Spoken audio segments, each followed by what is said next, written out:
So it's our first anniversary. And I think in that first year we have made significant progress, and we'll talk about that during the session today. But you know, I think really what is very encouraging, we started off with 11 members 12 months ago, and as you can see here, we've now, well, it doesn't say the number on here, we now have 32 members.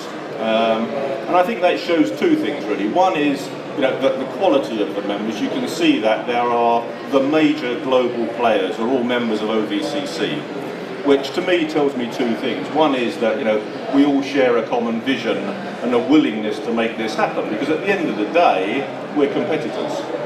And you know, one of the challenges that I accepted when I accepted to be the president of OVCC, you know, I was a bit concerned that it was going to be a constant bun fight amongst all the members trying to position themselves.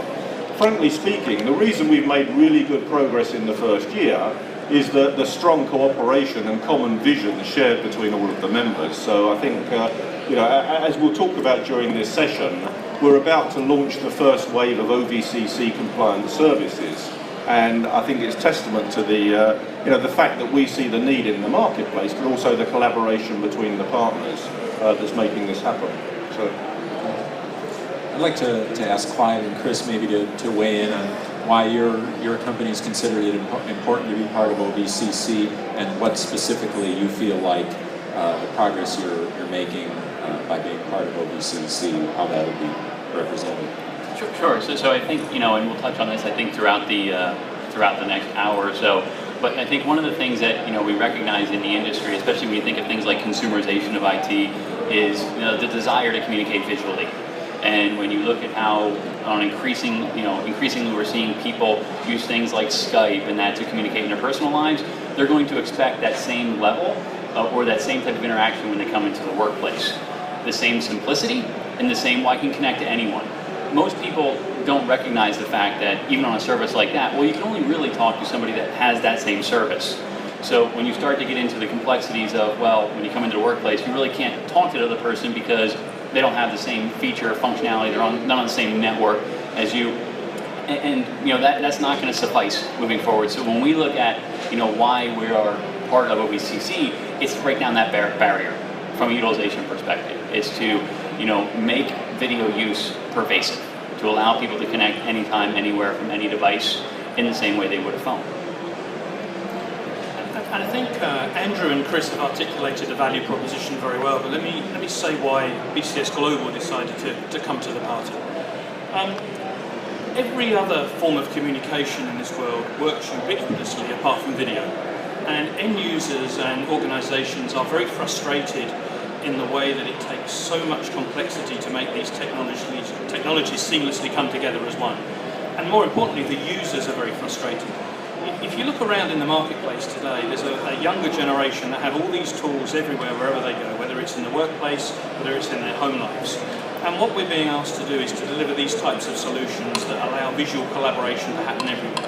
Any network, any endpoint, anytime, any place. And the reason I joined is to kind of reinforce Andrew's comment that he made. We as BCS have always had that vision.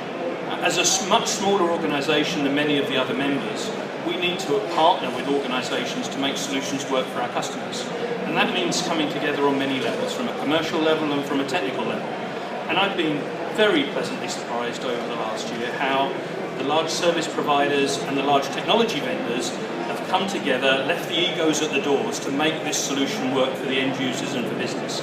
Because without that, we will not succeed. So I've been very, very impressed in how we've managed to work a number of work streams, work out how we can charge for this, how we can have interlocutor agreements, but also how the technology can come together as one, which will, at the end of the day, drive the business forward.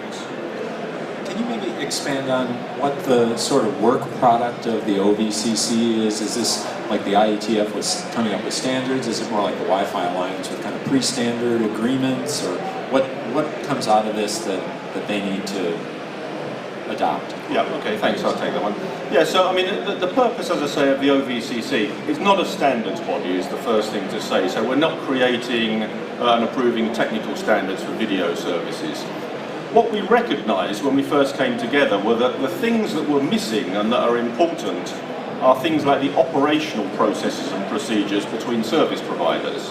You know, clearly, if you've got a customer who's got a multi-point meeting in place and there's a problem with that meeting, you need to get it fixed quickly. Yeah?